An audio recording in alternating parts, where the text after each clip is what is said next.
I'm joined by political analyst, Professor Joleen Kotze.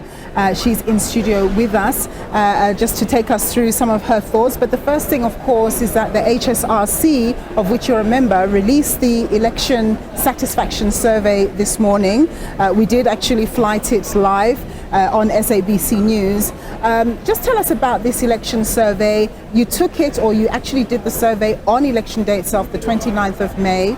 What was the methodology and what were the key findings? So on election day, we had field workers out at randomly sampled voting stations that goes through a very rigorous process of statistical weighting, of which people that are a lot smarter than me do that particular aspect to ensure that the survey is representative of the voting public. Yes. And we polled people as they exited the voting station, so to really get the experience of people who had voted and how they found the overall voting process, its integrity, the freeness of it, and any issues of dissatisfaction, long queues, for example, friendliness and efficiency of the IEC and those types of questions. Yeah. So given what happened on election day, the delays, the technical problems, the long queues, is there an argument to be had for elections in future to be held over 2 days rather than the one? What are the pros and cons of that?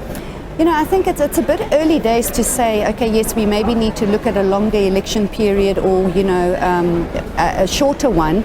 But I do think that, once we start going through the report in detail and through all of the findings in detail, and one can start doing the various statistical analysis around that, it would enable the IEC to look at operations in rolling out elections and what the areas of improvements are, and possibly where what the main reasons were for the long queues. And I do suspect it might be related to voter turnout. I hear some celebrations there in the background. Indeed. With the board being updated. Yes. And I do think it's a valuable tool, just in terms of if we consider the sheer scale of the operation. Where we improved and where we did well, and how we can do elections better in future. What was interesting was the longer people queued, the more appetite there was for e-voting. Yes. Even though that is one area where the South African voting public is extremely divided on. All right, Prof, we're going to leave it there. Professor Joleen Kotze was joining us here in studio, and of course that bell has just rung. My vision is not that great to be able to tell you what's happening, but what I can tell you is that the MK has surpassed the 1 million mark. The ANC is at 3,700,000, in excess of that at the moment. The DA is standing just past 2 million. That's when the bell rang just then.